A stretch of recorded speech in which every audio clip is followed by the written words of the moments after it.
Man, oh man. Um, I was thinking earlier today about the fact that Brian Schottenheimer, in one of his press conferences while he's been in training camp, said that he's not really a big fan of creating a theme for the year. And that's a little bit ironic to me, considering the fact that every day, every press conference, he comes with a new soundbite. Have y'all heard this? Pound the frickin' football, man. Just frickin', try to shove it up their ass. Now, that was in response to a question about how he plans to approach elite defenses, right? But, if I had to wear a t-shirt with a theme for the year and the theme was shove it up their ass, I would wear that shit proudly. 100%. I would wear it proudly. I feel like he's had quite a few things that we could use as a potential theme for the year, right?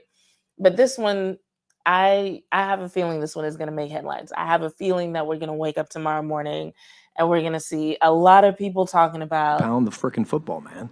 Just frickin', try to shove it up their ass. out of all the ways that you could say that.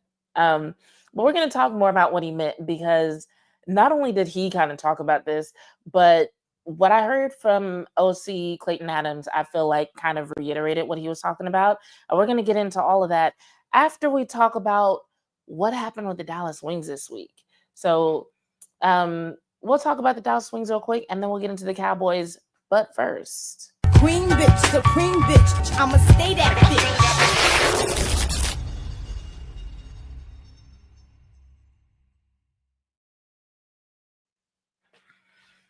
all right, as the intro says, welcome to another episode of Bitches Love Sports. I am your host, Jazz Monet. And everybody should be on the YouTube side right now. If for some reason you can't hear me or leave a comment, let me know. This is a one-woman show, you guys.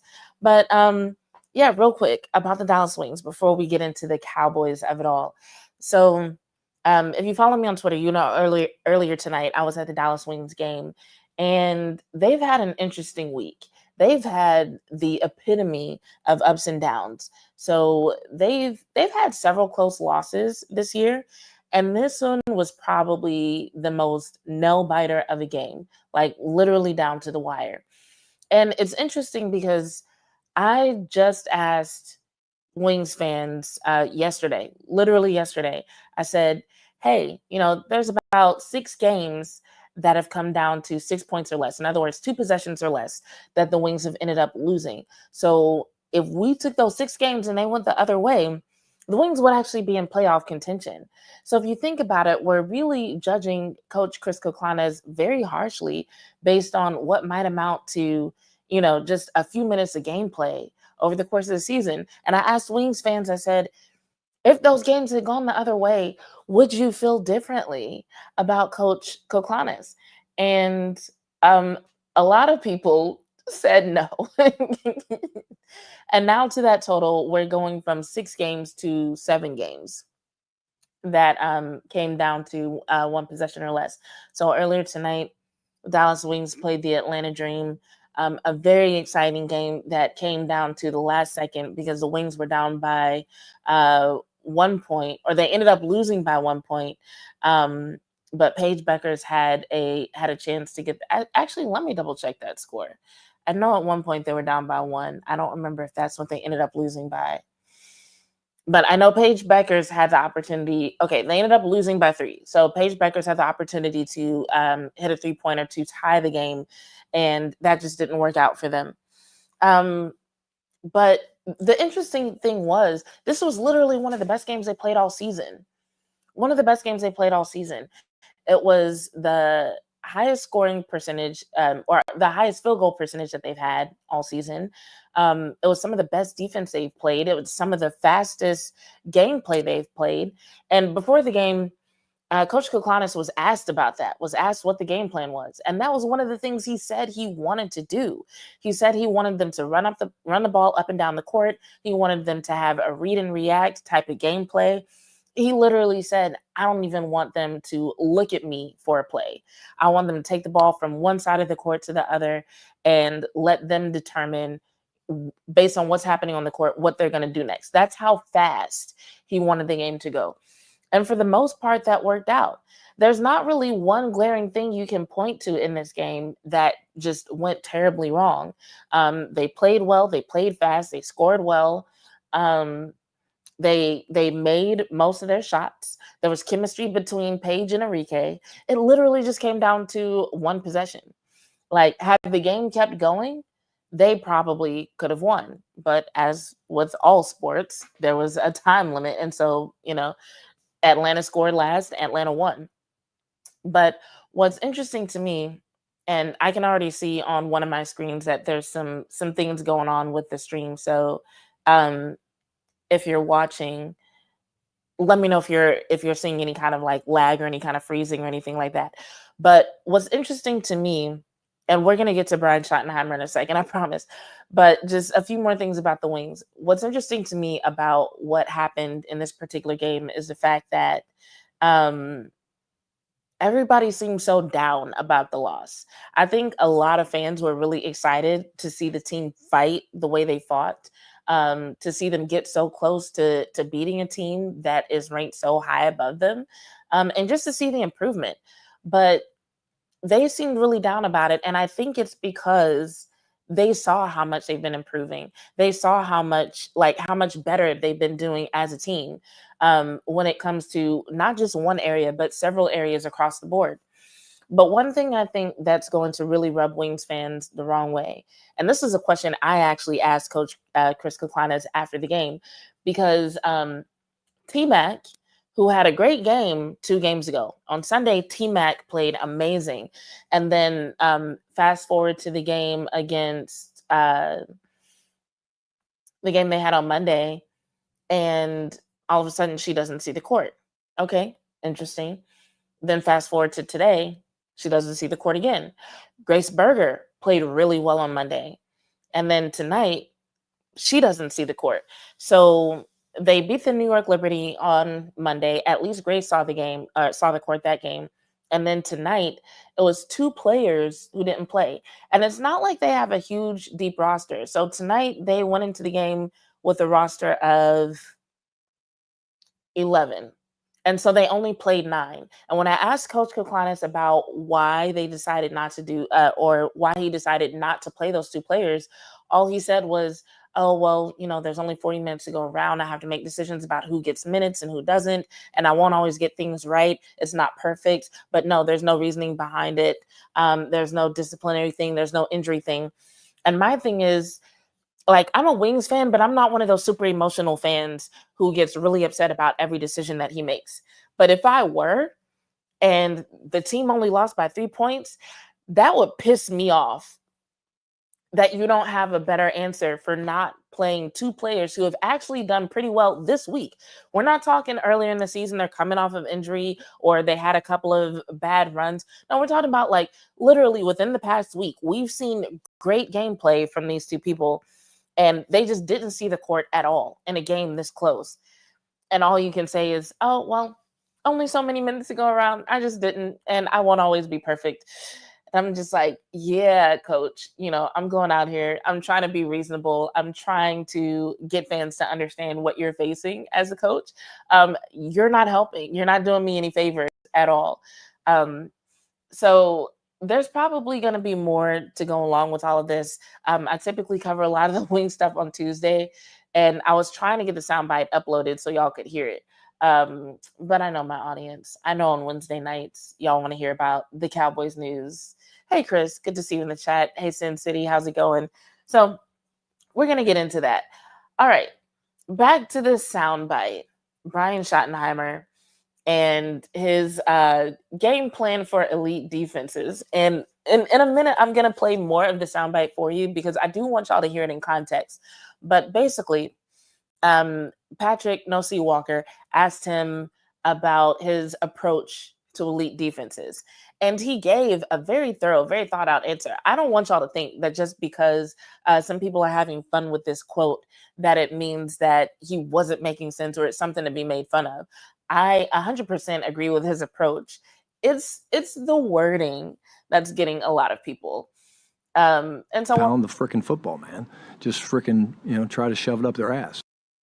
it's the type of thing that I think if you were to go to a player, for example, and be like, yeah, coach said y'all gonna shove it up their ass, they might be like, we're gonna do what now exactly?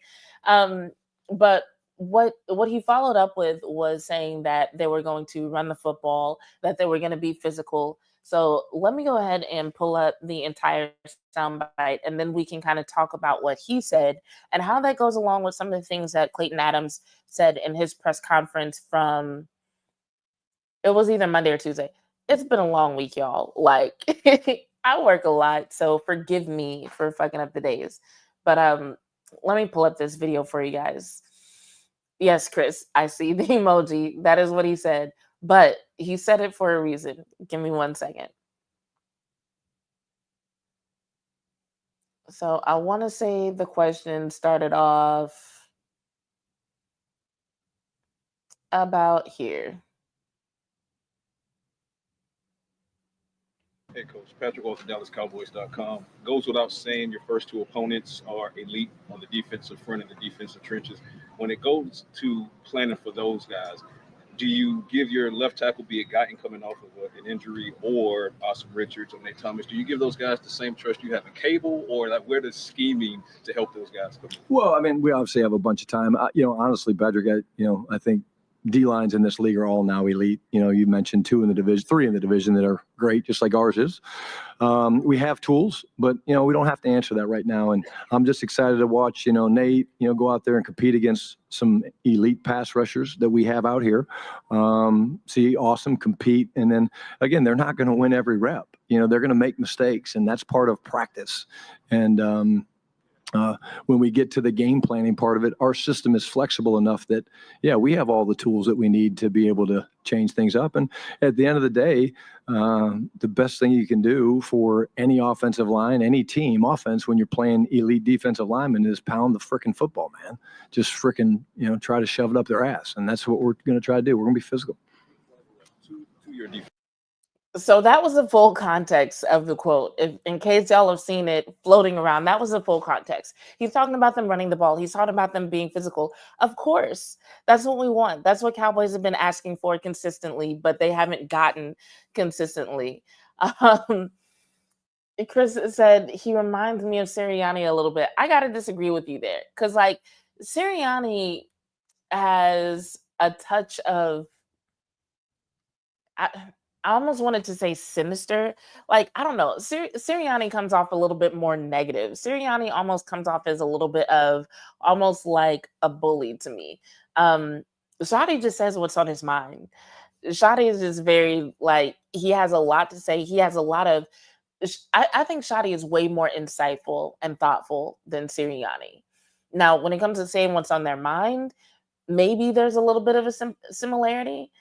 Miss Matrix says pompous. That is a great word for Sirianni. Sirianni is pompous. It's like if you were to assign them like personalities based on modern archetypes, I feel like Sirianni would be like a gym bro, whereas I could see Shadi being like a podcast guy, but not like a toxic one, like a motivational podcast guy. You know what I'm saying?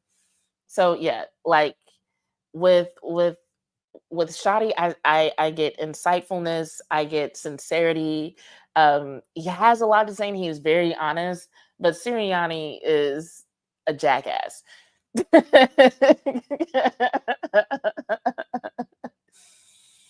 and some people can't stand his face, apparently. Um, but no, to answer your question, Miss Matrix, what's wrong with his answer? Nothing, nothing at all. So yesterday when I was on the radio show, I was actually kind of talking about this, not what Shadi said, but kind of some of the same sentiments, because Clayton Adams, and I don't have the soundbite pulled up. Sorry, I came straight from the Wings game and I just kind of set up what I could set up. And so now I'm here, you guys. But Clayton Adams, when he was asked about the running backs and what he thought about the running backs, he said that he just liked what they were doing and that he was looking forward to seeing who would step up as the lead. Now, how are these two things connected? These two things are connected by something else that I've said a couple of times already this offseason. And I started noticing it when Coach Schottenheimer first said something about the fact that they leaned too much into running back by committee last season. But he didn't go out of his way to talk about what they were looking for in a lead back. He actually even kind of shied away from the terminology of a lead back or a workhorse or anything of that nature. And so it gave me the impression that what they're looking for is their running backs to be able to execute a certain set of skills, to execute certain responsibilities, and that they're not necessarily looking for someone to like take the brunt of the workload. Now, if someone steps up, shows that they're able to create, I'm sure that they will do something with that. Kind of like what happened with Rico Dowdle, but I don't think they're going to let it run as rampant. And here's why. When he talks here about shoving it up their ass and being physical, and he's talking about running the ball, and other times he's talked about the importance of running the ball and also pass blocking and also the possibility of a wildcat offense. Um, he's never mentioned that they're going to rely on the run game in terms of yards. He's always talked about running backs being essential for things like, making sure that things like the play action can actually work, for example. And so it gives me the idea that they're going to rely on their running backs a lot. And so what they need is several guys who can execute their responsibilities, not necessarily one or two guys who can get a lot of yards or to do a lot of the work. So he's talked about position flex, he's talked about player versatility. And I think all of that is because they don't want one or two guys just getting beat up all the time. It sounds like they're going to use their run game in such a way that it's going to be like, hey, whenever anybody's in the running back position or whenever we're running a play that involves someone running, these are going to be the reasons that it's going to happen. Here's what it's going to look like. These are the things that I need you to be able to do. Even if it's CeeDee Lamb, lining up in the backfield. These are the things that I'm going to need you to be able to do. And so rather than having someone get beat up and get injured and all the things that normally come with being a workhorse back, it sounds like he's going to be a little bit more strategic to where they may or may not have a lead back per se, but the running aspect of the offense is going to be so essential and so strategic that it's going to be important that the entire offense understands its role, if that makes sense. I hope I'm making sense to you guys, because some people might listen to this and be like, okay, you're talking about shoving it up their ass. You're talking about running the ball and being physical with who? They don't know yet. Clayton Adams pretty much said that. He's like, hey, I look forward to seeing who's going to step up and be lead, right? They don't know yet. But who is not as important as what? The philosophy and the purpose of the run game is not nearly as important as who executes it. And so when it comes to who, we might not see until the preseason what everybody's capable of. We might not even see till the regular season what everybody's capable of. But I think if you're the type of Cowboys fans, if you're the type of Cowboys fan who cares about the X's and O's and who cares about kind of keeping track of the evolution and the development of the offense, I think what you want to watch for instead of who's getting the most yards and who's getting the most snaps is like, okay, when are they using the run game? How are they using it? Are the people that they're putting in, are they pass blocking? Are the people that they're putting in, are they following their blockers? Like, are they actually doing well on first down? Are they actually getting at least 3 yards? So on and so forth. Chris, what are you talking about? I said nothing kinky. Meech says, Tolbert the one making these players no other team wants. Y'all calm down, overhype them like y'all did Carson last year, and then cry we need help after they get toasted. Hold up. I'm trying to understand your statement here, Meech.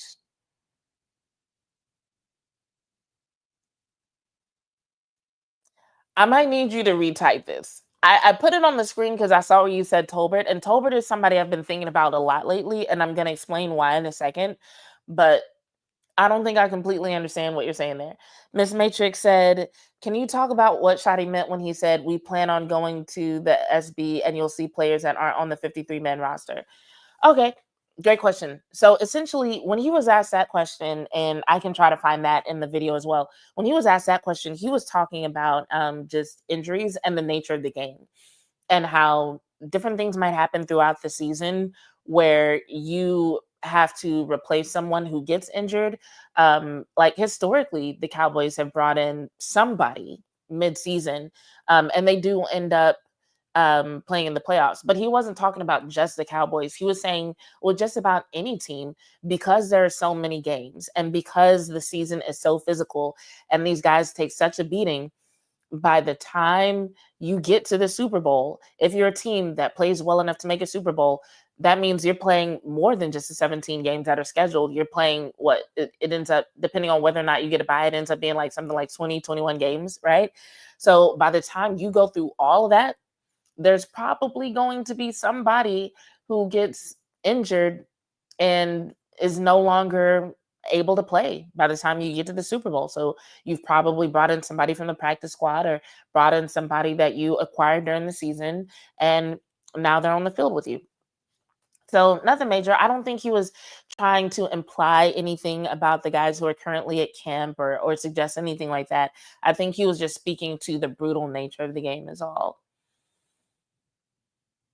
Um, let's see. Chris said, "Do you think Deuce Vaughn was headed towards an impactful role? Was as in last season, or do you mean like was as in is as in what's going on in training camp?" Because last to it's hard to say what he was headed towards last season because honestly, I feel like a lot of times that Deuce Vaughn was put into games last season, he was put in to play a role that was designed for someone else.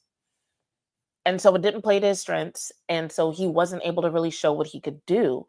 Um, Based on what I'm hearing out of camp, it sounds like they are trying to do a better job of either creating roles where it's easier to plug and play guys, or at least put guys in positions to where they're doing things that play to their strengths.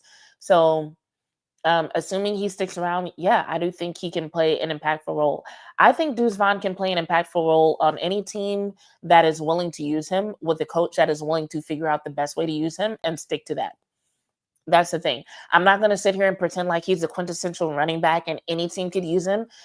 His size means he has to be used in a different way. His size means he can be used in a different way, but it's not like he's just small and that's a drawback. He also has a lot of skills that work to his advantage.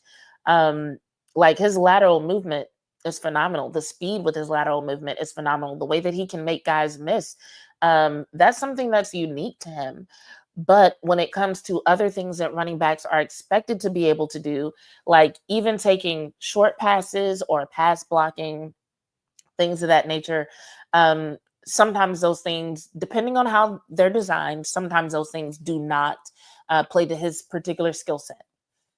And so you have to make sure that if you ask Deuce Vaughn to do something, you've actually considered whether or not he's the type of athlete who can do it.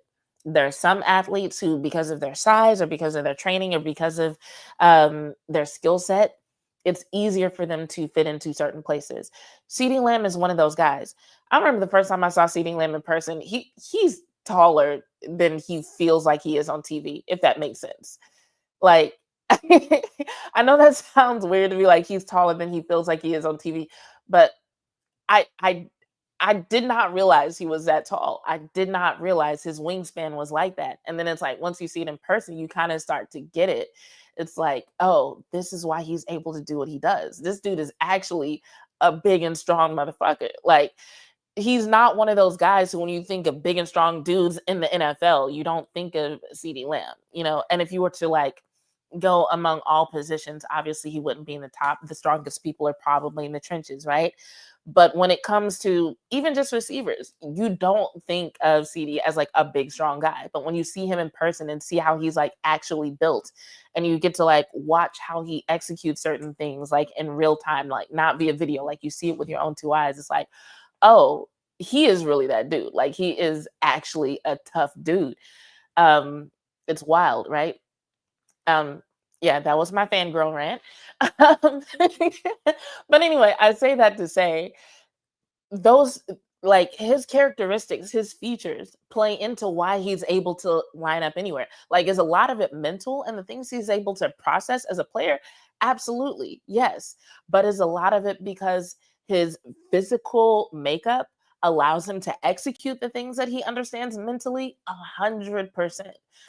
There are so many of us who can understand certain aspects of the game but could not execute it, right? Um, and so, like, if you were to compare, for example, me to Seeding Lamb, that's more of an extreme example, but you can do that with one player to another and just kind of look at, like, okay, yes, there's a component that comes down to understanding the game and understanding what you're supposed to do, but there's also a component that's like, hey, some of this is just like, do you have the physical ability to just do a bunch of shit? And Deuce Vaughn has the physical ability to do some things great. He doesn't have the physical ability to just do every fucking thing great. And so that's the thing with him. Um, can y'all tell my voice is starting to go? I'm trying, y'all. It's it's only Wednesday and I'm fucking exhausted. I love you guys for showing up. And y'all are the reason why I show up. Um Meat said, I'm saying LOL, some fans want to get rid of Diggs and Bland because who the fuck do y'all be watching? No, so real shit, real shit. I've been working my ass off. I don't get to watch a lot of content creators. I don't get to spend a lot of time on social media. So when I read shit like some fans want to get rid of Diggs and Bland, first of all, are these the same fans? Are there fans out there who are like, get rid of both of them? Because I think getting rid of either of them is crazy. If you buy into some of the headlines and rumors about Diggs, I can understand some people saying get rid of Diggs because I think there's more to his story, but like the headlines about Diggs lately have just been bad. And it's unfortunate because he's a good player. He's somebody who's respected by his teammates, who's valued by the team. And unfortunately, his reputation, based on public opinion and in the media, has taken some hard hits. And that sucks. Who the fuck is saying to get rid of Diggs and Bland? Is this really happening? And Meets, you can answer, but I need other people to answer too. I need y'all to tell me if there's actually fans out there who's like, yeah, cut both of them. That is crazy. Um, some fans want to get rid of Diggs and Bland because they brainwashed to be cheap, and we have literally no threat at our cornerback position. All right. How can I address this? The cornerback position is an issue. Um, this is not something unique to the Dallas Cowboys, however. There are so many teams who have cornerbacks with injury issues. I would argue, and I hesitate to argue this because I'm probably wrong. So I'm gonna preface it with this to say that I'm probably wrong. But like right off the top of my head, just thinking about some of my favorite cornerbacks across the league, I feel like most of the really good ones have had some injuries, and the ones who are not injured are just not as good as the ones who are injured. So it's like you're either really good and you're struggling with injury, or you're okay and you're healthy for the most part. That was one of the things with Jair Alexander, why him being traded and then released was so controversial, especially considering the rumors about how much he was asking for and where he might end up going. It was because he's known for being a really good corner when he's healthy. um, but unfortunately, a lot of times he's not healthy. Um, so I won't say that we have no threat. What I will say is that managing the situation in the Cowboys secondary as it's set up right now is going to be somewhat like putting pieces together of a puzzle. Because, like, is there anybody that you can look at and say, yes, they're going to be ready every snap, every down for the entire season. No, but that wouldn't be the case anyway. Even if we did have someone right now who is completely healthy, you don't know what's going to happen during the season. And so, yes, the Cowboys do have threats. They do have threats that are not 100% healthy. That's something that a lot of people are dealing with. And I think if it was that simple to find just like a phenomenal cornerback right now who is healthy, I think they would do it. Uh, but getting rid of Diggs and Bland is definitely not the answer. What? I don't understand that. Is it disappointing that they're not healthy? Yes. And if one of them were to be traded, I would understand that. Not because they're bad, but just because that's what teams tend to do. It's like usually if it gets to the point where it's like, okay, they're a couple of years into their current contract, they've been hurt a lot. Let's go ahead and get what we can get for them while they're still in contract and see if we can get somebody else who has some more years and who is affordable, and who is healthy enough for us to use them, right? So it's not even like, okay, somebody needs to be traded because they suck. A lot of times it's just accounting and bullshit. Um, Hello, Quan. Good to see you. Training camp. He got injured. Um, oh, you're talking about Deuce Vaughn? Yes, he did hurt his hamstring. But I don't think it's like a long-term injury. I think it's like a few weeks. And he's had hamstring injuries before as well. I think that's probably like my biggest concern with Deuce Vaughn, because once again, putting on the trainer hat, when I see a player have the same injury over and over again, it usually means they either have some sort of limitation or um, they're not doing what they need to do in order to correct whatever limitation or compensation is causing that particular injury to recur. And that sounds crazy, but it is a thing that happened. Um, I won't name names, but I knew a trainer who trained a lot of professional athletes. And I remember him having a particular NBA player who was a star player for his team and kept getting the same injury over and over again. And a lot of it had to do with tightness in his posterior chain. In other words, back muscles, glutes, hamstrings. Player had a lot of tightness. And he would write this guy a program, be like, this is what you need to do in order to strengthen your posterior chain to add flexibility, more range of motion, so on and so forth. And he would always get feedback from the trainers who actually traveled with the team that this guy just wouldn't do it. And sometimes he would suffer the same injury multiple times in a season, but for whatever reason, just like would not do this work that was meant to fix it. And I'm not saying that's Deuce Vaughn's issue. I'm just saying sometimes it is that simple to fix.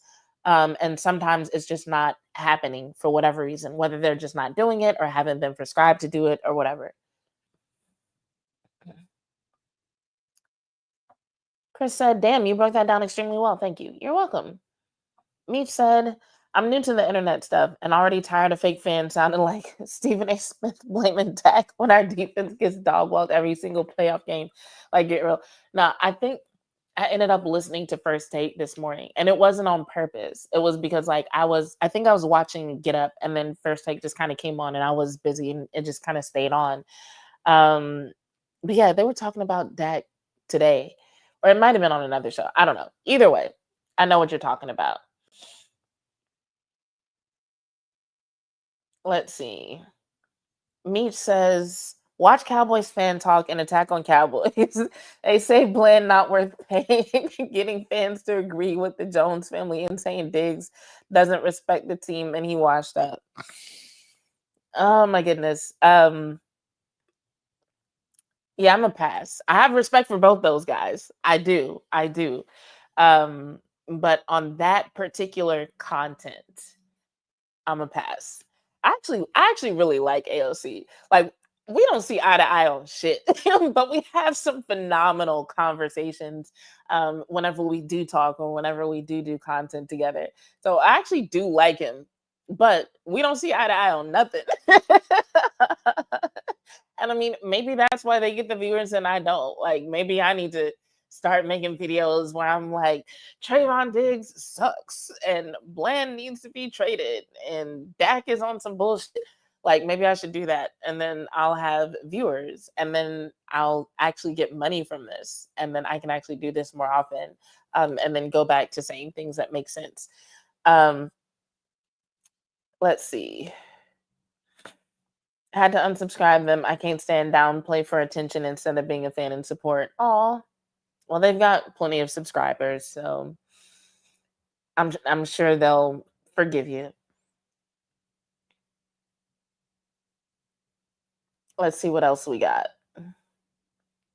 Chris says, what do you think of our training staff, Jazz? Seems like we got a low grade, players don't recover well, and Diggs seems better recovering elsewhere. Okay, I'll say this about the training staff. I don't know any of them personally who's on the training staff. What I do know is that each NFL team is only allowed a certain number of full-time employees.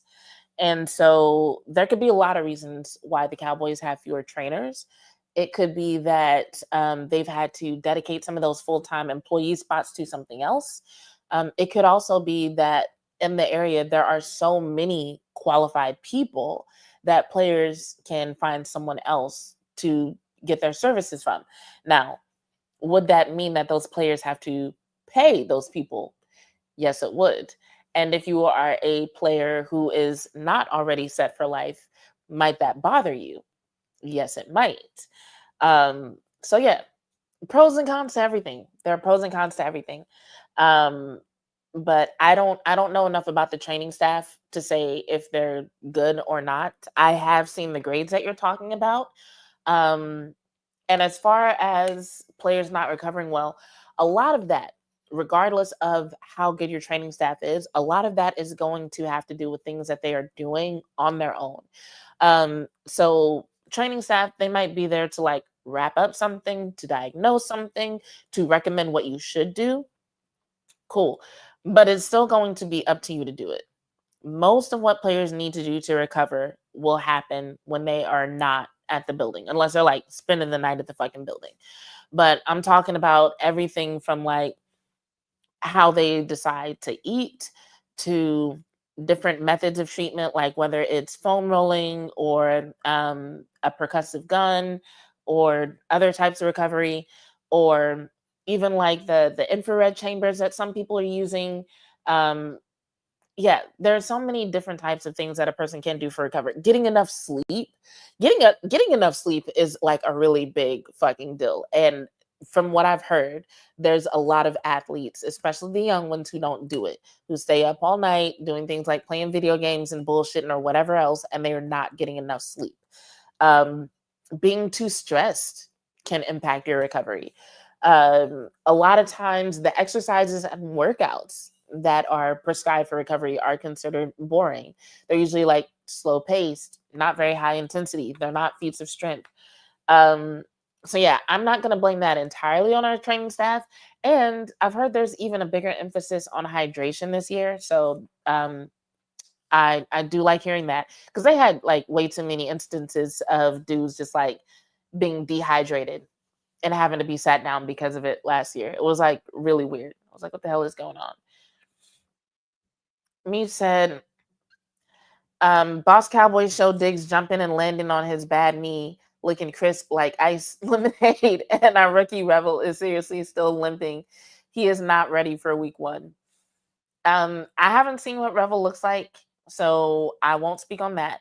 Um, as far as Diggs jumping and landing, that is a good sign. However, there's a big difference between jumping and landing once or a couple of times or even several times, versus being able to dig into the ground, change direction, jump over and over again. Like, there's nothing that really compares to the intensity of an actual football game. And so maybe he can jump and land once. But after he does that, is he in pain? Is he in pain that night or the next day? Because that's something else that you don't want. You don't want a guy to go out there and play in week one and now they're fucked up for the next 4 weeks because now their knee is swollen and they can't practice and they have to rest for the next 2 or 3 weeks, which is a thing that can happen, right? So there's a lot to consider there. A lot to consider there. Quan says sleep was one of the things Guyton said he needed to work on. Oh, word. When did he say that? I haven't seen any of his interviews this year. But yeah, sleep is so underrated when it comes to recovery. When it comes to everything, like sleep is essential for weight loss, it's essential for muscle building, it's essential for strength, it's essential for cognitive abilities, and it is so essential for recovery. Um, and a lot of guys, just by the time they get to the pro level, they're just not used to having a sleep routine, and if they have to implement one, a lot of times they don't know how. um you know, I don't have as many clients now who talk to me about their sleep routine. I think it was a bigger deal when I was seeing clients in person. Like all the clients that I see now are still virtual, right? I don't have like any in-person clients here in DFW. But and so I guess it's like it just doesn't come up as much, because like when I would see clients in person, I could see how they were getting out of their car and walking in. You know, now it's like, oh, they hop on Zoom, we go through the movements, whatever.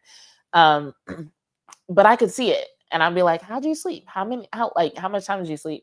But there are so many people who just don't get enough sleep, and then once they do, it makes a huge difference.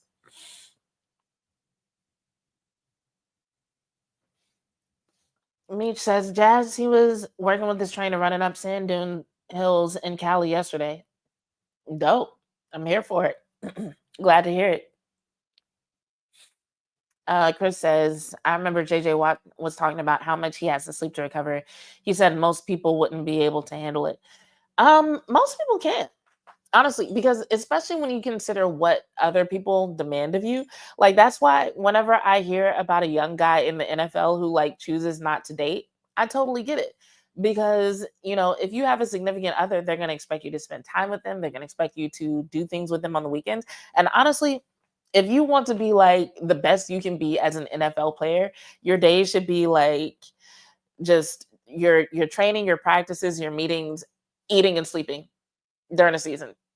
That should be it. Maybe the occasional social activity, but like hanging out with somebody every day, like every fucking weekend, might be a lot. Like I feel like if somebody's like truly supportive of their player being or of their person being a good professional athlete, you got to be okay with that person having like way less time for you than you would expect them to have, because like it doesn't sound like a lot, right? Like, okay, every day you go to practice and you eat and you train and you have some meetings, and then that's it. Like it sounds so simple, but when you count like what you would need to do to recover properly and how much sleep that you need to get and how much care you need to put into just other aspects of your life, it doesn't leave a lot of time for a whole lot of other shit. Okay. On that note, y'all asking some awesome questions tonight. This has been fun. Um, but I do want to talk about CD Lamb's um his press conference that he did. First of all, I'm impressed that he did another one. Like when I saw the first one, I was like, is this CD Lamb sitting in front of cameras and mics for like 20 minutes? Dope. Because it's a sign of growth to me, right? It's a sign of growth because if you go back, not even all the way to his rookie year, even just last year, um, you can kind of tell he always had this demeanor about him, like he wasn't really a fan of the mics and cameras, like he wasn't really a fan of talking to the media, which I don't blame anybody who's not a fan, right?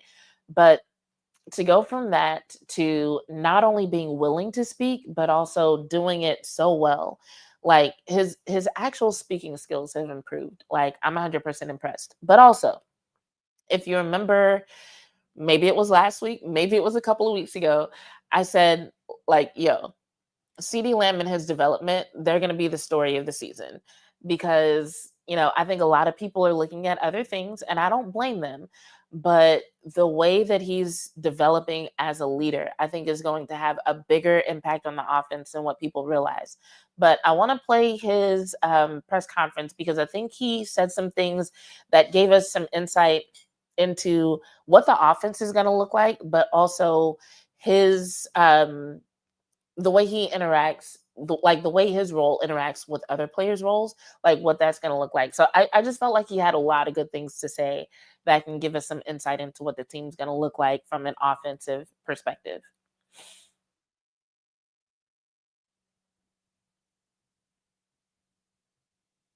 Hold on. It's not sharing properly.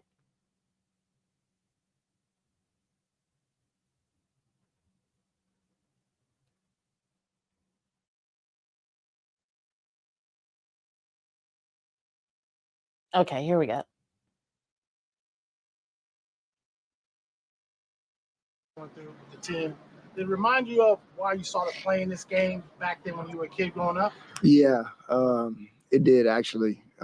Just the appreciation that you get from being out here. Obviously, the availability is always amazing. So just waking up, grateful to do what I love to do.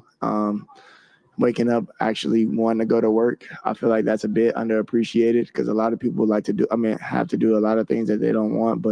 And shout out those people, obviously. But as for me, I'm happy for this opportunity. The availability that I've had throughout the years, it's been amazing. It sucked not being here, but I'm embracing every moment now.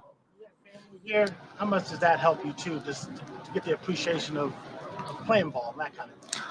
I love that for them as well. You know what I'm saying? They get to see ball. They love ball, obviously. And just having a great time, just the camaraderie, being a fan again and things of that nature, just being able to camaraderie, like to mesh with the other families, just spark conversation. So when we get in the season, it's almost like, hey, good to see you again. And then the vibes are amazing. The energy is up. And when we get to the touchdowns at the home games, they're a bit more louder. Clarence Hill, DLLS Cowboys. When was the last time you had to been stopped in practice after run from fighting as a team? It's been a while. It's been a while, but I feel like that was really necessary. I honestly like what he's doing because we need discipline. Okay, so in case you kind of like started to tune out, he started off this particular press conference talking about just what it meant to him that there were so many kids at training camp and what that was like and what he felt like the experience was like for them. And now he was asked about them running at practice, and he says, "We need discipline." And this isn't his first time saying this. If you go back to the not the press conference, the podcast episode he did with Micah Parsons, not this past offseason, but the one before that. And it was when they were both talking about wanting to have a bigger impact from a leadership perspective on the team. He said then that the culture needed to be improved. And I think at the time he wasn't in a position to do anything to improve it. But it really sounds like, even though we might not have seen it until now, he's been steadily working on that. But he said then that the team needed more discipline and a better culture. And so here he is reiterating that. But I would argue that he's in a position to actually influence that now. Run for fighting as a team. It's been a while. It's been a while, but I feel like that was really necessary. I honestly like what he's doing because we need discipline. We need to be able to go through that line. You know what I'm saying? We need to have that availability towards the team and then that aggressiveness at the same time to be able to be as mad and fight between the whistles. And then as soon as the whistle's done, like, we're going to line it up again. So I'll see you next play type. We need to have that type of energy, not we're going to get it done right here, right now, like no matter what. So shout out Shotty for that. But as for us, we just got to be the best group that we can. You guys like to scrap it. I'm going to go back whistles, and then as soon as the whistle's done, like, we're going to line it up again. So I'll be as mad and fight between the whistles. And then as soon as the whistle's done, like, we're going to line it up again. So I'll see you next play type. We need to have that type of energy, not we're going to get it done right here, right now, like no matter what. So he's talking about the fighting after the whistle. And he's like, yeah, we're going to line it up again. In other words, like, okay, yes, there's some tension, there's some animosity, but as opposed to being like, okay, we need to get this all out right now. It's like, okay, let's channel this into another rep. And yes, like Quan is saying in the chat, that is a certain type of maturity that I don't think we've heard from him in the past. So shout out Shotty for that. But as for us, we just got to be the best group that we can. You guys like to scrap it. And certainly you've been scrapping with some defensive back. They've been scrapping. Right. Yeah, that's not like, it's not never going to happen. You know what I'm saying? So like, as for us, we just got to be able to like hone it in. Like, okay, That's what we on. All right, I'll see you next play. So go in the huddle, get your play, and then line up again. We finna do this again. Like, so we had that type of energy. Once we get to that point, we had that type of energy, we're gonna be a scary team. PT version of what Shotty's message. It looked like he had a few curse words. Do we want to be champions? Because like throughout the years of us being here, talent was never the problem for us. It was always discipline. How do we There's that word again. like get ahead and not behind? You know what I'm saying? Now, how do we not shoot ourselves in the foot? How do we not hurt ourselves? Obviously, when the momentum is going our way, like we need to continue to keep our foot on the pedal and make the right play and always think about the team. All right. So here's what's interesting about what he just said, because he was asked about something Shotty said in the huddle, and he didn't give any exact quotes, but he essentially was like, Shotty was asking us, do we want to be champions? And he says, talent was never the issue. We needed discipline. And he talks about them keeping their foot on the gas. And so this is something that for all the fans who felt like Mike McCarthy was being too soft on the team, going too easy on them, this should be like a redeeming quote for them, because this is essentially saying, hey, like, y'all might have had a point. He doesn't call anybody out by name. He's not speaking on any specific situation. But for him to say, in the past, we didn't have discipline, and now we're getting that. And now we're learning to keep our foot on the gas and not let up and not take plays off and make sure that we stay consistent and keep going forward and keep stacking wins. It does kind of suggest that that's something that was not happening in the past. Yes. And so this is one of the reasons why I don't mind Coach Schottenheimer talking about Super Bowls. I don't mind him talking about them being champions, because as long as you're going to bring something different to the table, okay, let's see where it takes you. You know, it would be different if he was doing like the same shit, but just all of a sudden expected it to just work. I'm sorry for the glare in my glasses, guys. This is crazy. But it would be different if he was just doing the same shit and we're just like, okay, you'll always say this. But it sounds like he is really pairing the message of getting to a Super Bowl and being champions along with a different approach that the players seem to be taking to.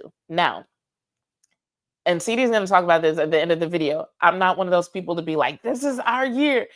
But I do like the direction that this is going. It's only training camp, but I do like the direction they're going in. CD, Todd Archer with ESPN.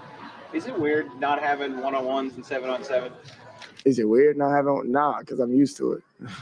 I'm used to not having one-on-ones. But I will say, it's been fun, and the defense is definitely keeping us on our toes. It's having me read my keys, like if the backer's dropping here, where's this guy going? So doing all that while playing fast is it get a bit annoying, but then, I mean, hey, it's sharper than my tools. When you've not had those drills, like in the past, like I think you guys, especially the one-on-ones and the red zone and stuff, I think you guys enjoyed that back and forth.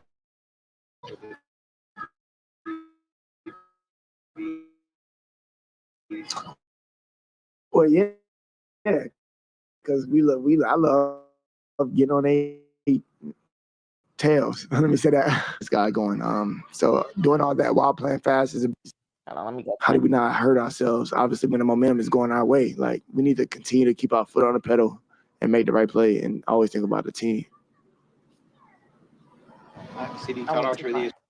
It's having me read my keys, like if the backer's dropping here, where's this guy going? So doing all that while playing fast is it get a bit annoying, but then, I mean, hey, it's sharper than my tools. When you've not had those drills, like in the past, like I think you guys, especially the one-on-ones and the red zone and stuff, I think you guys enjoyed that back and forth with the DBs. Well, yeah, because I love getting on a tails. Let me say that. I love embarrassing DBs, but obviously we got to be realistic. Like, how often are we going to get one-on-ones in the red zone? Granted, unless we're going against the top DB who their defensive coordinator loved the most, we find interest in that. We love that. So for us, it's just about being available for Dak. That's the most important thing for one, and then understanding the zones, reading the zones, make sure that we're on the same page through it all. And then, I mean, when we get in the game, none of it is a surprise. I'm sure with the Athletic. Hold on, I'm gonna pause this. I like what he said about how he loves embarrassing DBs, But I want to address some of what y'all are saying in the chat about Mike McCarthy. Because Chris said McCarthy was old school and wouldn't change. Decent coach, just outdated. And Quan said extremely dated. The interesting thing to me about Mike McCarthy actually was that he tried to be modern, but in the wrong ways. Like he would always talk about like the GPS system and, you know, how to take care of the guys and, you know, different ways he wanted to progress through the season. And was very concerned about player health and safety, but almost to a fault. Because I would always tell people, and this is not just the case with football, this is the case with almost any sport, but especially contact sports. Um, there's a difference between fitness and health. So, like in roller derby, for example, um, a lot of people wanted to skate for fitness. So, like cardio health, you know, maybe a little bit of strength because of, you know, the strength involved with like pushing off and going fast and how that can develop your lower body muscles and things like that, right? But to actually play the sport of roller derby would require you to practice in ways that for the average person would be considered unhealthy, right? So the things that I would have my roller derby athletes do in a training session or at a practice are things I would never have a regular person do if they were just trying to skate for health or work out for health or lose weight or something simple like that, right? And so it's like if you were to look at our workouts, whether it was like in the weight room or on the track, you'd be like, that's kind of extreme. Isn't that dangerous? Yes, it's a dangerous ass sport.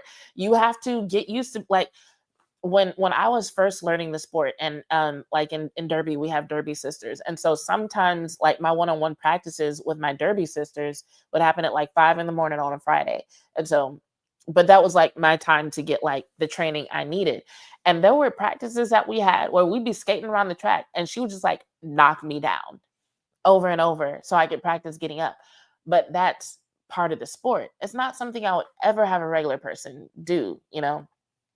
So getting back to Mike McCarthy, sometimes he would shy away from some of the more extreme things that were necessary in order for a football player to get prepared to play football. It's like he was so careful and wanted to be so careful about nobody getting hurt, and then guys got hurt anyway. It's almost like it made the shit worse, especially in 2024. But it's like he was trying so hard to be so careful and go so strictly by this whole GPS thing and not go past certain limits, but they needed to experience those limits because those limits are what they were going to experience in the game. If they were going to be any good, if you don't approach those limits in a game, you're not going to approach the kind of intensity that you need to have in order to, you know, face the guys across from you. And I feel like some of what we saw from the team was a representative, like represented what was happening when he would keep them away from those limits, if that makes sense. So yeah, McCarthy, he was dated in some ways, but it's just like his attempts to be modern, just they just weren't applied well at all.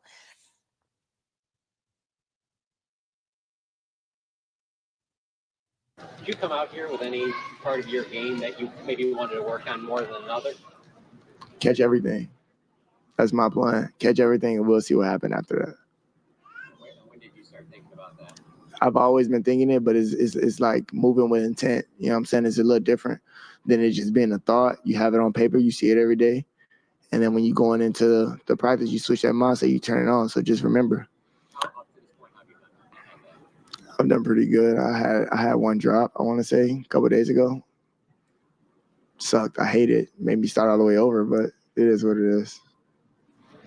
Nick Harris, 4-Star Telegram.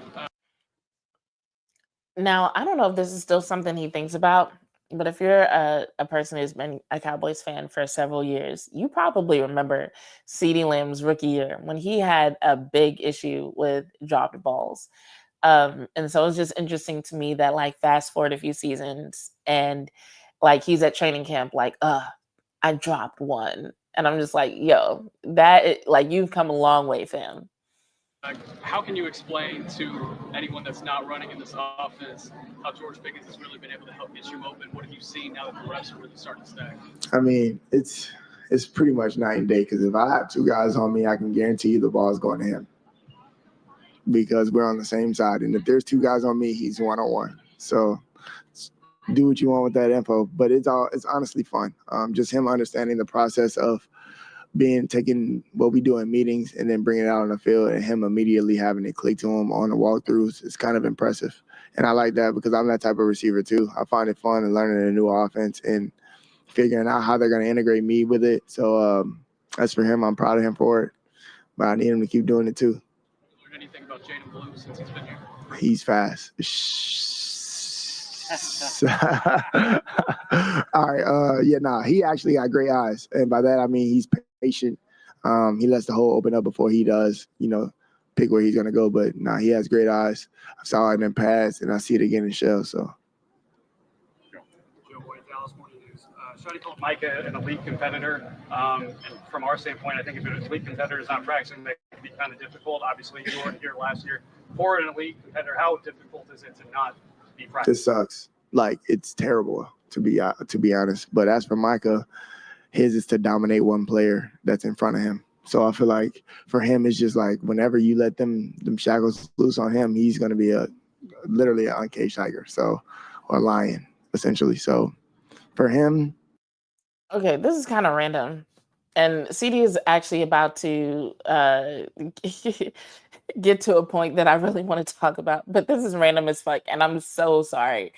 But like, is it just me, or does CD Lamb have like a lot of light skin mannerisms? And I don't even mean that in a bad way. Like, I'm not saying it's a bad thing at all.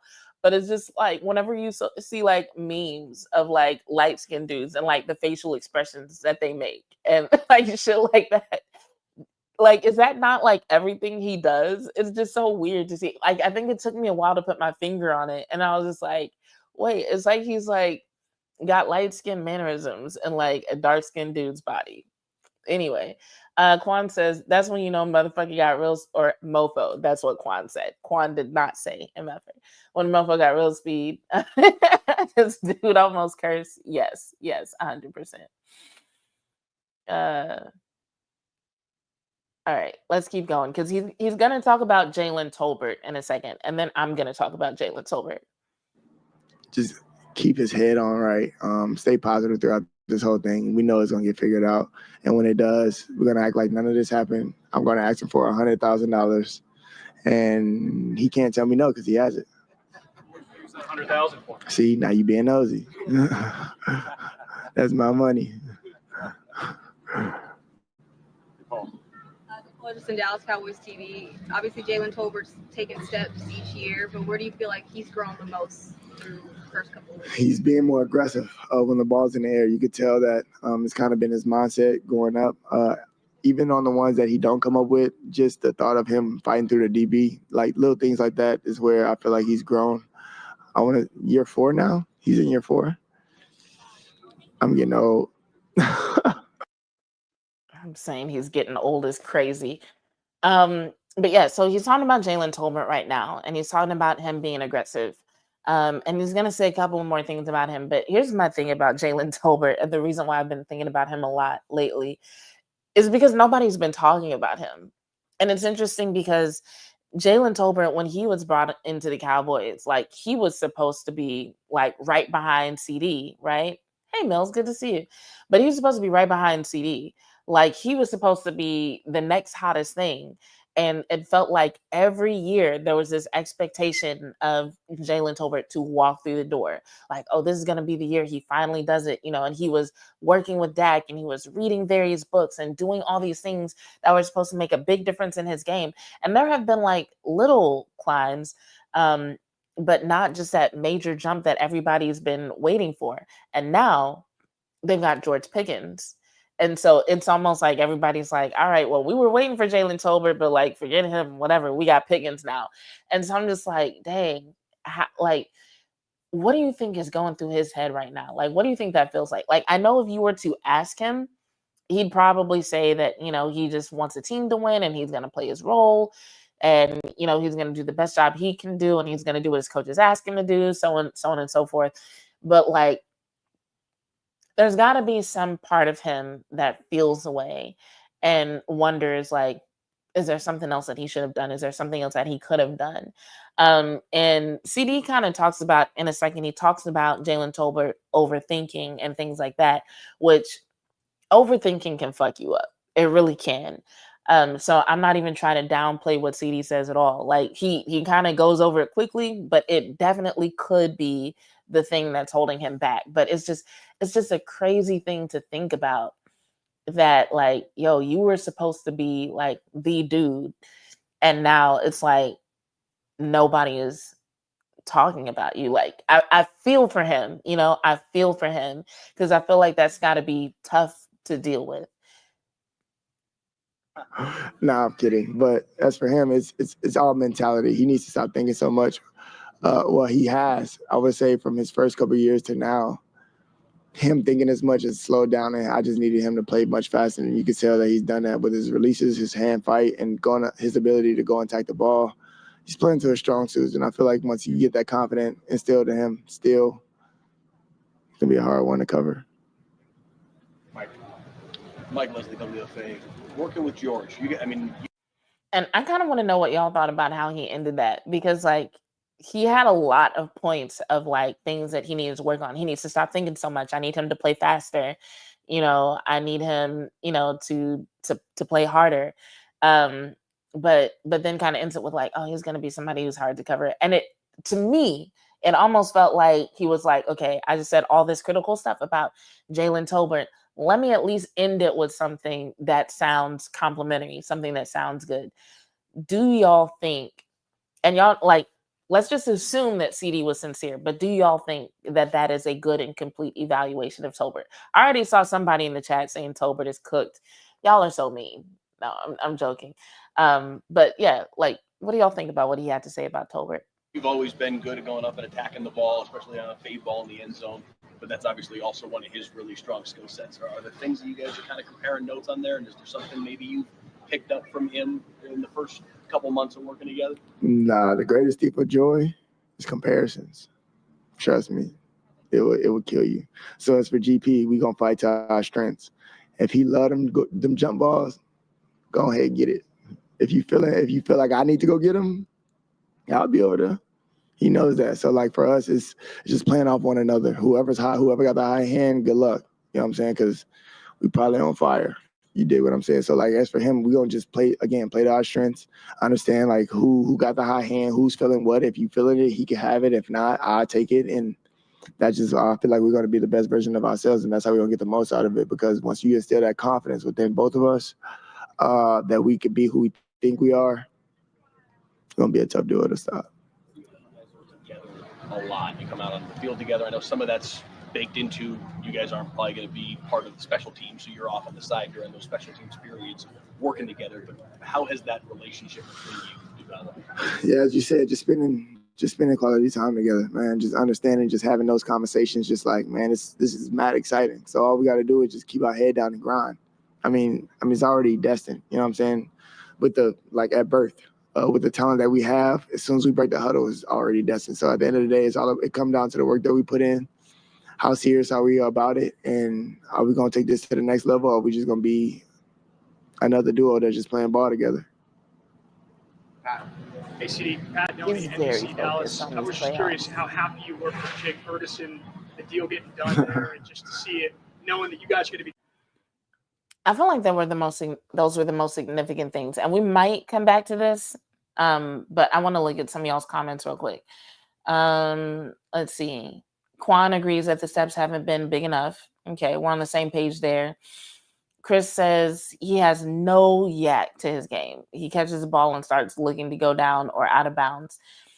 That is an issue. And that decision making as a wide receiver is essential. And I do think that's one of the things that CD was kind of talking about in terms of, just wanting him to be more aggressive and also not think so much. Because I feel like if your instincts kick in, you're more likely to be like, okay, let me get more yards. But it's like if you're overthinking things and you're afraid to make a mistake, then yeah, you're going to want that play to hurry up and be over. And you might be more inclined to go down or get out of bounds.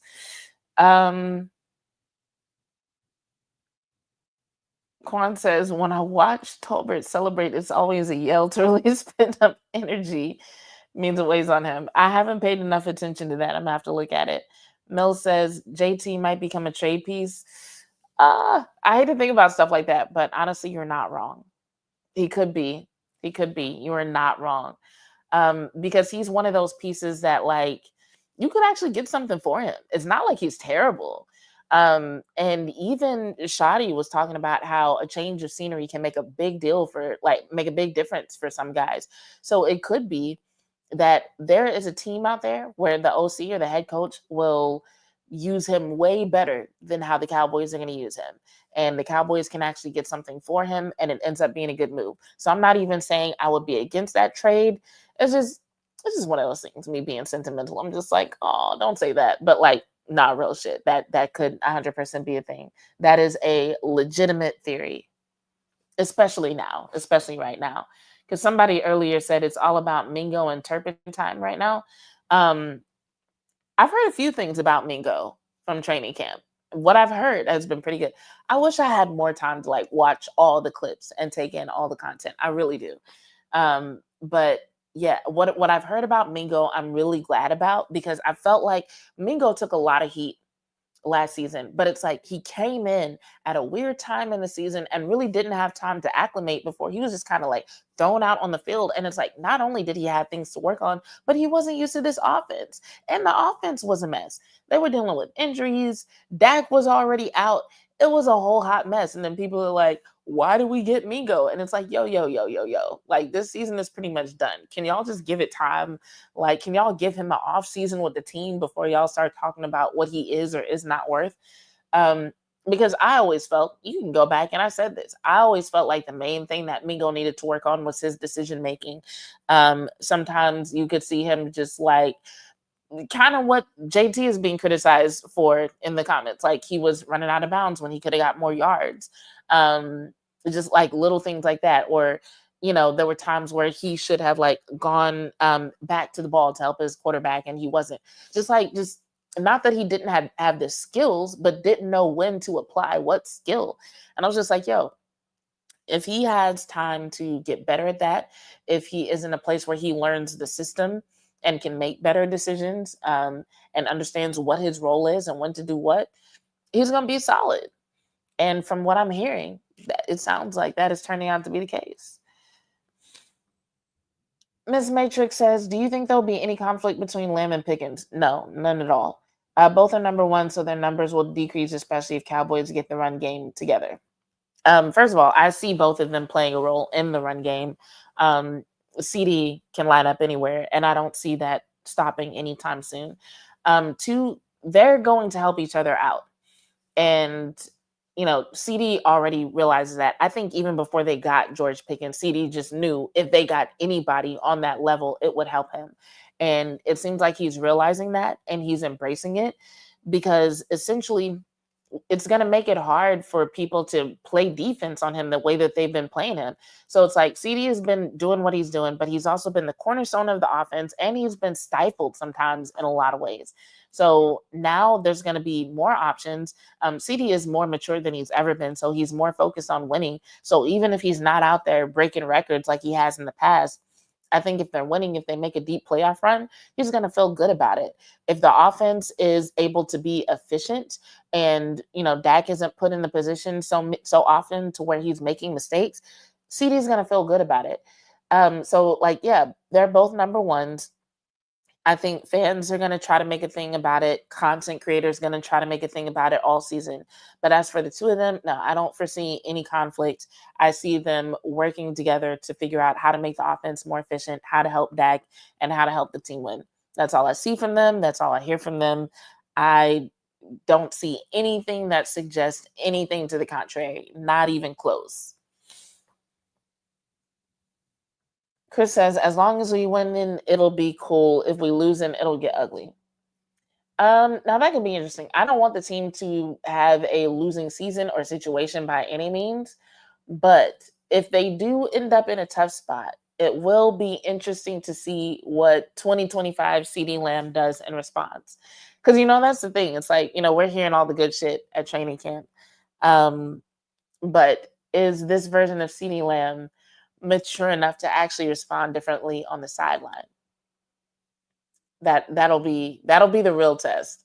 And I hope he never gets tested in that way. But it's bound to happen. Like, I would love it if we could be like, you know what? Starting with training camp, the Cowboys will never experience a loss. It's going to be a great season. Everybody will be all smiles, all happy all the time. That would be dope. Will that happen? Probably not. So at some point, we're going to see what this version of CeeDee Lamb is really made of and how he really feels about George Pickens and Dak, so on and so forth. Let me see if there's anything else that we need to listen to in this press conference. Teammates now for years to come. And then Shotty the other day, when we asked about the first padded practice, he said the thing that stood out was the wide receivers blocking and the effort in the run game. Yeah. Is the group CeeDee really takes his embracing blocking that? seriously. Yeah, this is a commitment, man. We want the run game to open us up, and we want them boys to enjoy having explosive plays just as well as we do. You know what I'm saying? We be seeing what they do on the play action passes, picking up the blitzes, picking up the A gaps, like things of that. That stuff hurt. You know what I'm saying? But we don't see that because we too busy in the back end trying to get open, you know? But you get back, you look at it on film, and it's like, how can we repay these guys? So once they break to the next level, just understand that they got guys on the next level that's willing to put it on the line for them. And that's myself included. Like, I know I'm a hell of a blocker once I get my mind committed to it, and I feel like when our backers are nice enough with our O-line, our running backs are nice enough to get to that second level. So once they do, the excitement starts, and we'll see what happens after that. Louis Scruggs, NBC5 Dallas. CeeDee, what are you seeing from Kair Elam, your DB out there? Yeah, he's nice. He's fast. So getting behind him is not easy, but I will say he's real smart, he's real intelligent, and he's comfortable back there. It's not much that you can do to get him, really rattled. I like that he's playing with confidence and he's in his own little world out there. Obviously, on the island, you're always in your own world, but he's comfortable there. He's having a really good camp, honestly. And for us, we still gonna go at him, obviously. Mingo in the receiver room with you. What are you seeing from him, and how can he help this team this year? From Mingo? Yes, sir. Oh man, he's strong. That man, he's real strong. And once he keeps that strength in his routes, he's gotten so much better at the top of the route. I've learned that from OTAs, like going through our OTAs and then camp. He's gotten way better. He started in OTAs getting better, and then now you can see it in camp. Once we put pads on and things get serious, it's transferring. And hold on, let me pause this for a second because he just talked about Kair Elam, and we were talking earlier about how the Cowboys have no talent at cornerback. They got Kair, and now that's only one. So I'm not saying that's all they need, but they do have something. And so yeah, I think with what they have, they do have something. Do they need help there? Do they need improvements? Yes. Are they completely fucked? No. Does that make sense? Miss Matrix says, speaking of conflict, who was fighting in camp? Was Pickens involved in any of it? Because last time he was on the field with Cowboys, he was body slamming DBs. I'm not 100% sure. I heard that there was like a scuffle between CeeDee and somebody. I don't remember names, but Shotty doesn't want that happening at camp, so they've been doing better at nipping it in the bud. But no, I don't recall hearing George Pickens' names, but I could be wrong. Let's see. Do you think Milton has some packages like Wildcat this year? Oh, somebody asked about Milton earlier, and I don't remember who it was, but they were like, do you think Milton is the quarterback of the future? Yeah. I don't think Dak is going to be one of those guys to play into his 40s like some of these quarterbacks are trying to do these days. I could be wrong. I don't know this man, but I just don't think so. And I do think Milton, even if it's not here, because even Cooper Rush is gone now, but like Milton, just from what we've seen, from what we've heard, he definitely deserves a shot somewhere, but it could be with the Cowboys. Chris says, I love your smile. Thanks, Chris. Let's see. Do you think Milton has some packages like Wildcat this year? Yes. Shotty has already said that they're going to do Wildcat, and why not deal with him? You know what I'm saying? So do I think so? Yes. And I just think it's a caveat that, like, I feel like I could be wrong about anything, but yes, I thoroughly expect to see that happen at some point. Um, let's see, Mingo would be a nice RB. Yes, he's another big and strong dude. All right, let's see what else CD has to say.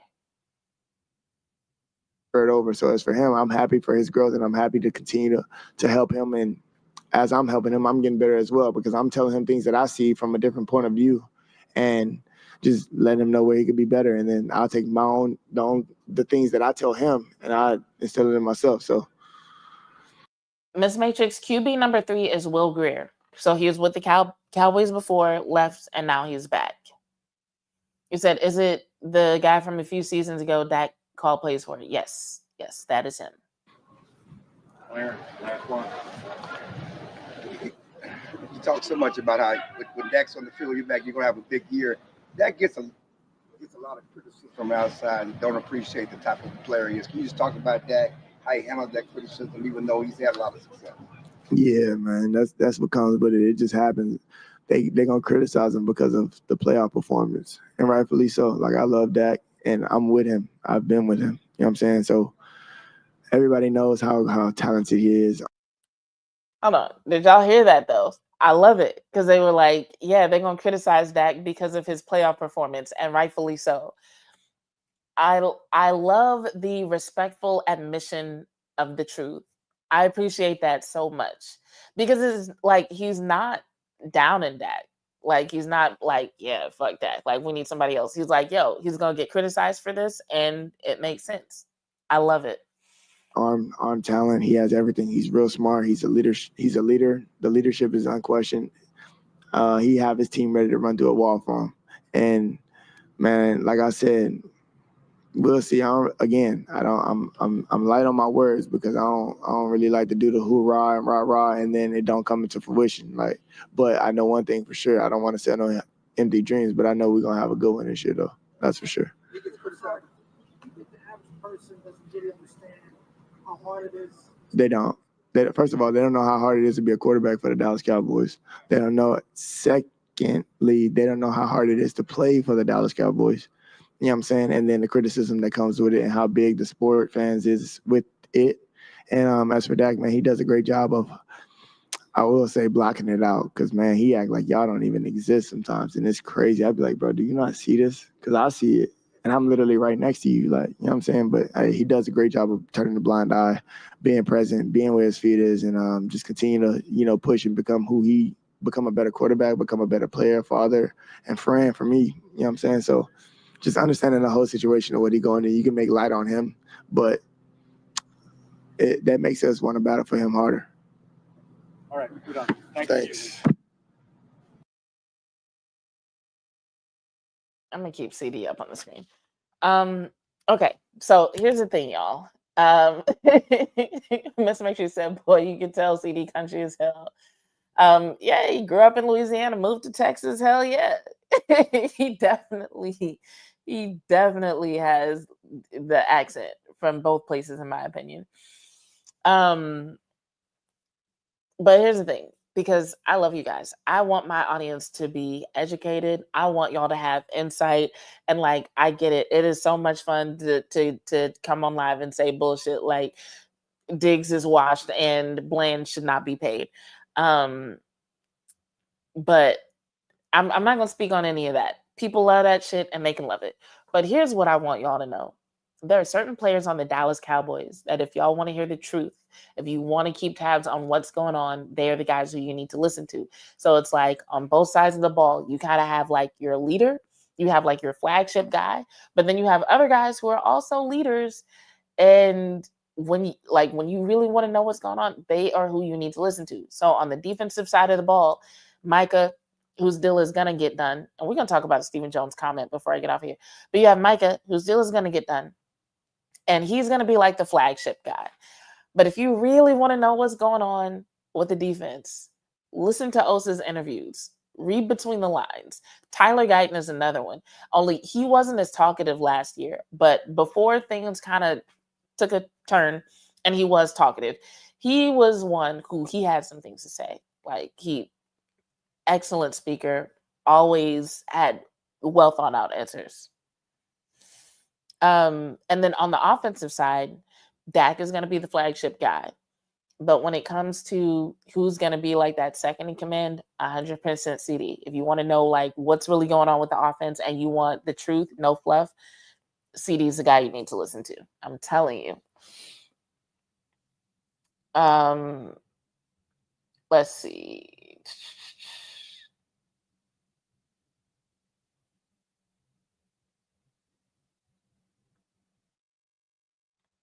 Three Super Bowls in a row, Mills. You might have to make a sacrifice. Like, I mean, like an actual sacrifice. Mills said the boot babies are taking over Texas. Hell yeah, I love my Louisiana guys. All right, so that's pretty much all we have for tonight. Now, the Stephen Jones comment. I don't even know why I'm addressing this. Well, I'm addressing this because it speaks to what I keep telling y'all. So Stephen Jones went on 105.3 The Fan, and what was the most recent one? Because it wasn't he said the thing about Micah needs to want to be paid, and then he said something else. I can't even remember what it was, but they were talking about it this morning. Because it was something to the effect that like basically people in the media don't know what they're talking about. Hold on. Let me see if I can find it so I can like read it to you guys. I'm gonna just say Stephen Jones comment and see if it comes up. Yeah. We know he said he has to want to be paid. But what did he say?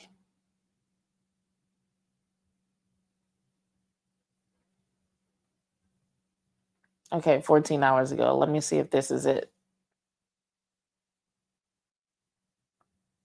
Okay, so Adam Schefter started talking some shit on his podcast, talking about that they're further apart in terms of contract talks than they ever have been. May or may not be true. Where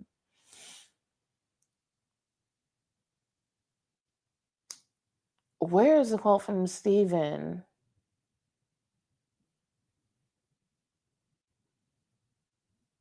Oh, I remember what it was. It was talking to the guys from 105.3 The Fan, and they were saying something about how they do contracts, and Stephen Jones was like, 90% of what you just said, you're wrong about. And I don't want to watch the full interview. I can't find the exact clip.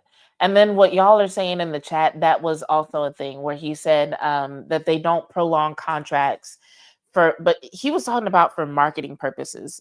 Like listening to it in the context of what they actually said, a lot of people were playing it up in the media like he said that they don't prolong contracts at all. And I don't think that's what he was saying. I think he was talking about how they don't prolong contracts for marketing purposes. In other words, like, hey, we're not doing this just to make headlines. Like, essentially he was saying that they get deals done when they're supposed to get done, and that there are just different things at play that people are not privy to. So ultimately, the part that stood out to me was him, one, pointing out that there are things at play that people are not privy to, and also saying, like, in response to everything that they were saying about how the contracts are being negotiated, he was like, yo, you're wrong about 90% of what you just said is wrong, right? And my thing is this, because I just want to reiterate this. I am not saying that the Joneses are doing everything right. I'm not saying that the Cowboys are doing everything right. That is not what I'm saying at all. So this is not me like trying to defend them or say that people shouldn't be critical. I'm just saying that people need to be critical of the right things. And I think right now, people don't have enough information to be critical of the right things. I think Stephen Jones is being very honest when he says that most of what's being reported, most of what people are talking about, 90% of it we're wrong about, because there are so many aspects of getting these deals done that people literally never talk about. And they're actually things that are standard for how each deal has to get done. So I'm like, if people aren't even talking about the routine things and addressing those things directly, then or correctly, I should say, when something happens that's out of the ordinary, they're bound to be wrong about that too. So it's like, I guess that's why I feel like all the criticism is so unproductive and useless. Not that I don't think the Joneses deserve to be criticized. They probably do. But I just think that people just don't know what the fuck they're talking about most of the time. So it's like, why are you talking? And it's also like the Joneses aren't the only people to have weird ass timing with their contracts. It does seem to be routine with them. And it also gets played up in the media a lot more, but also they get asked about it a lot more. There was a time, was it the Browns? I think the Browns had like, was it the Browns? It was either the Browns or the Bengals. One of those orange fucking teams had 5 fucking quarterbacks. And nobody was like, why do you have so many quarterbacks? Who are you going to get rid of? Who, like, why does it take you so long to figure this out? Nobody was asking them shit about it. It was clearly a problem on their roster, but nobody asked them shit. And then it's like, you have the situation like what's happening with Shadur Sanders. That's not a contract situation, but it's one of those things that if it were the Cowboys doing it, it would 100% be in the A block. And so for those who aren't aware, essentially, I think it was the owner of the Browns basically said some things suggesting that they weren't on the same page about drafting Shadur Sanders. It's some shit that I'm going to address later because, like, basically Shadur Sanders is not getting a fair shot at all. And it's something that I want to talk about, but I didn't have time to talk about tonight. Real shit, y'all. If I could do this every day and just talk to y'all about what's going on in the sports world every day, I would. But I can't. I got to find time. But yeah, I say all this to say, the Cowboys are not the only team that has imperfections on their roster. They're not the only team that gets weird ass deals done at weird times. They're not the only team to like make questionable decisions. It's just people love talking about the Cowboys because Cowboys fans are interested in what people have to say. That's it. And so, yeah, the Jones, sure, they deserve criticism, but I promise you, we don't even know the half of what's going on behind the scenes. And so that's why I'm just kind of like, I think the deal is going to get done. And that's all I have to say about it, because I'm not going to spend too much time talking about shit I know I don't have the details on. Why? Why would I do that? Anyway, we've been on here for an hour and a half. I gotta go to work in the morning, so I feel like this is a good place to wrap it up. As always, if you are listening after the fact, feel free to drop whatever you want to talk about in the comments, and maybe we'll get to it next time. Until then, just remember, Tuesdays 5 p.m. Central, Wednesdays sometime between 10 and 11:30 Central. I will be here to talk to y'all about Dallas Wings, Dallas Cowboys. And maybe I'll find some. Okay, real shit. I'm gonna just put this out there. I'm gonna see if I can manifest this. I'm hoping by the time the regular season comes around, I can do an episode every day. Probably going live because editing after the fact just takes too much time. But I'm hoping I can go live like every day, even if it's for like 20 minutes, which would be hard for me. But that's what I'm gonna put in the universe. I want to be able to talk to y'all every day. But anyway, glad y'all enjoyed this. This has been another episode of Bitches Love Sports. Make sure you subscribe, turn the notifications on, like, and share. I'm your host, Jazz Monet, and I'm out.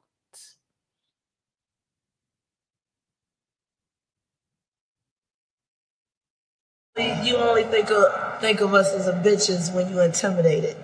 Put it that way. I think people look at a woman as she's an aggressive woman who's out to get what she wants to get. You know what I'm saying? Ambitious, and they want to say, you know, when a male is assertive, this is what he wants. He's looked at as a strong male, but yet when I get it, you know, I'm a bitch. Exactly. And if that's what I gotta be, exactly, to get what I want and to make it somewhere, then I'll just be that.